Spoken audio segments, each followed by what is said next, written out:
La cinquième planète était 10 fois plus vaste. Elle était habitée par un vieux monsieur qui écrivait d'énormes livres, un géographe. Tiens, un explorateur. D'où viens-tu? Que faites-vous ici? Je suis géographe. C'est quoi géographe? C'est c'est un scientifique qui connaît l'emplacement de chaque montagne, chaque rivière, chaque colline, chaque désert. Elle est belle votre planète. Et toi, tu viens d'où? Décris-moi ta planète. Chez moi, tout est petit. J'ai 3 volcans et une fleur. Nous n'écrivons pas les fleurs. Elles sont éphémères. Qu'est-ce que ça veut dire? Ça veut dire que c'est quelque chose qui est menacé de disparition prochaine. Et je laissé toute seule chez moi. Que puis-je visiter? La planète Terre. Et le petit prince s'en fut, songeant à sa fleur. La sixième planète fut donc la Terre. La Terre n'est pas une planète quelconque. On y compte 111 rois, 7000 géographes, 900 000 businessmen, 311 millions de vaniteux, 462 511 allumeurs de réverbères, c'est-à-dire 2 milliards de grandes personnes. Le petit prince, une fois sur terre, fut donc bien surpris de ne voir personne.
La Terre est grande. Oh, voici ma planète. Elle est juste au-dessus de nous. Elle est juste au-dessus de nous, comme elle est grande. Que viens-tu faire ici? J'ai des problèmes avec une fleur. Ah, ah!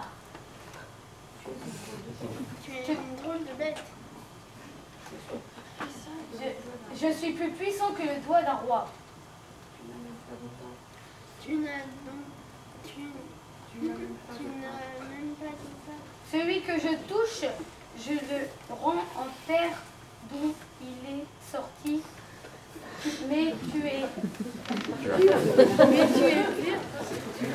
Mais tu es pur et tu viens d'une autre planète. D'une étoile. Le petit prince. Le petit prince traversa le désert et ne rencontra qu'une fleur de rien du tout.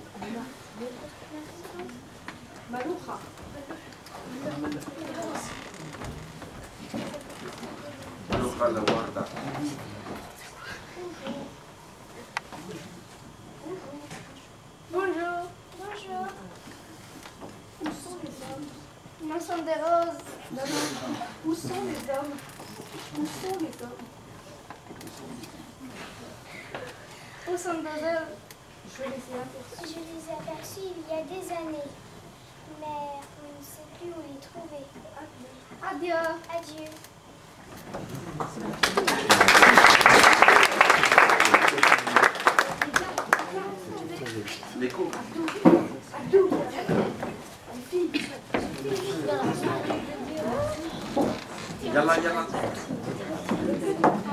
Le petit prince fit l'ascension d'une haute montagne.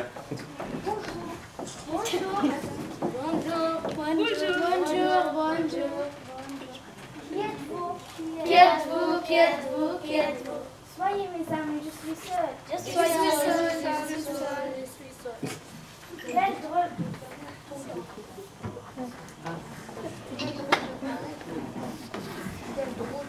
de planète. Quelle drôle de planète. Les hommes manquent d'imagination. Et ils répètent qu'est-ce que leur dit.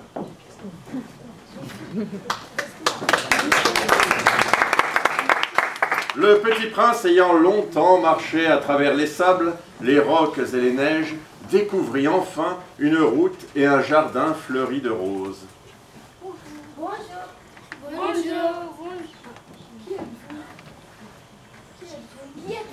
Qui êtes-vous? Non. Nous sommes des roses. Nous sommes des roses. Le petit prince se sentit très malheureux. Sa fleur lui avait raconté qu'elle était seule de son espèce dans l'univers. Et voici qu'il en était 5000 toutes semblables dans un seul jardin.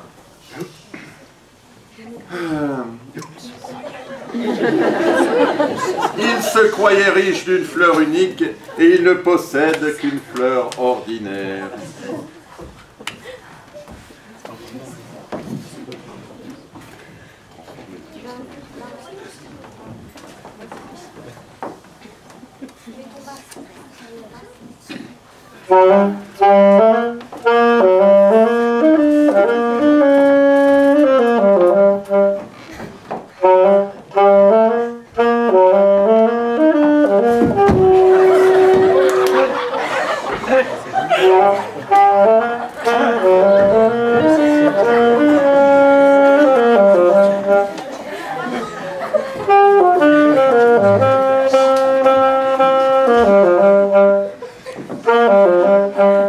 C'est alors qu'apparut le renard.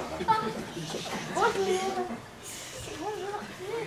Je suis un renard. Viens jouer avec moi. Je ne suis pas apprivoisée. Que signifie apprivoiser? Cela signifie créer des liens. Si tu m'apprivoises, nous serons plus proches l'un de l'autre. Je crois qu'une rose m'a apprivoisée. C'est possible. Vois-tu, le blé ne me rappelle rien. Si tu m'apprivoises, le blé me rappellera tes cheveux. Et j'aimerais le bruit du vent sur le blé. Si tu m'apprivoises, ma vie sera comme ensoleillée. S'il te plaît, apprivoise-moi. Je veux bien. Que faut-il faire? Tu t'assoiras dans l'herbe un peu loin de moi et chaque jour tu te rapprocheras. Ainsi, le petit prince apprivoisa le renard. Il se mit à pleurer quand le départ fut proche. C'est de ta faute, je ne te voulais aucun mal, mais tu as voulu que je t'apprivoise. Tu n'y gagnes rien. J'y gagne grâce à la couleur du blé.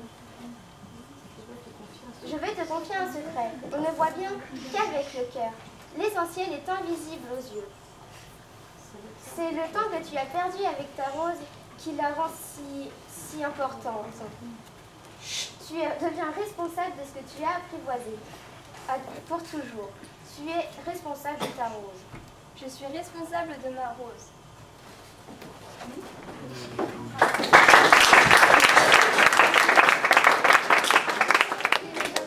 Puis le petit prince rencontra l'aiguilleur. Il trie les voyageurs par paquets de 10 000 et expédie les trains qui les emportent tantôt vers la droite, tantôt vers la gauche. Ensuite, le petit prince rencontra un marchand de pilules perfectionnées qui apaise la soif.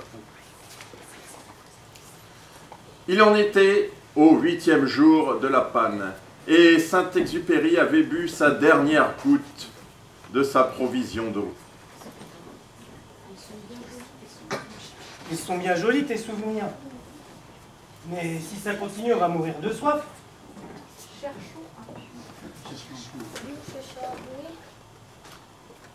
Ils marchèrent longtemps. Le petit prince s'endormit. Et je le pris dans mes bras.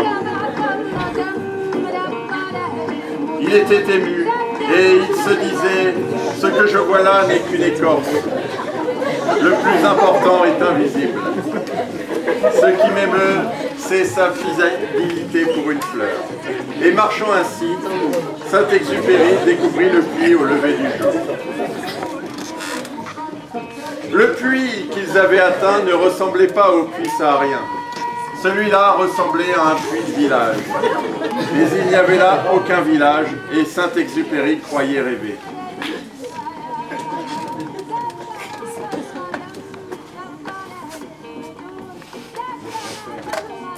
Laisse-moi faire, c'est trop lourd pour toi.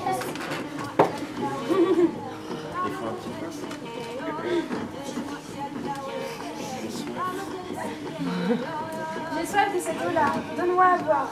Les hommes de chez toi cultivent 5000 roses dans un même jardin et ne trouvent pas ce qu'ils cherchent. Et cependant, ce qu'ils cherchent pourrait être trouvé dans une seule rose ou un peu d'eau. Mais les yeux sont aveugles, il faut chercher avec le cœur. Ils avaient bu et ils se sentaient heureux. Tu n'oublieras pas la muselière pour nos moutons. Je suis responsable de cette fleur. Tu as des projets que j'ignore. Tu sais ma chute sur la terre. C'en sera demain l'anniversaire. J'étais tombée tout près d'ici. Alors ce n'est pas par hasard que le matin où je t'ai connu il y a 8 jours, tu te promenais comme ça tout seul. Tu retournais vers le point de ta chute, à cause peut-être de cet anniversaire. Tu dois maintenant travailler. Tu dois repartir vers ta machine. Je t'attends ici. Reviens demain soir. Le lendemain, lorsque Saint-Exupéry revint de son travail, il aperçut le petit prince de loin, assis sur une ruine de vieux murs de pierre. Il l'entendait parler et une autre voix semblait lui répondre, mais Saint-Exupéry ne voyait ni n'entendait personne. Tu verras où commence ma trace dans le sable. Tu n'as qu'à m'y attendre. J'y serai cette nuit. Saint-Exupéry n'était plus qu'à 20 mètres du petit prince, mais il ne voyait toujours personne. Tu as du bon venin. Tu es sûr de ne pas me faire souffrir longtemps? Va-t'en maintenant. Je veux redescendre. Saint-Exupéry abaissa alors les yeux vers le pied du mur et fit un bond. Il y avait là, dressé vers le petit prince, un de ces serpents jaunes qui vous exécutent en 30 secondes. Il sortit son revolver et prit le pas de course, mais au bruit qu'il fit, le serpent se laissa doucement couler dans le sable et se faufila entre les pierres. Saint-Exupéry recueillit dans ses bras le petit prince, pâle comme la neige. Mais quelle est cette histoire? Tu parles maintenant au serpent? Saint-Exupéry sentait battre le cœur du petit prince, comme celui d'un oiseau qui meurt quand on l'a tiré à la carabine.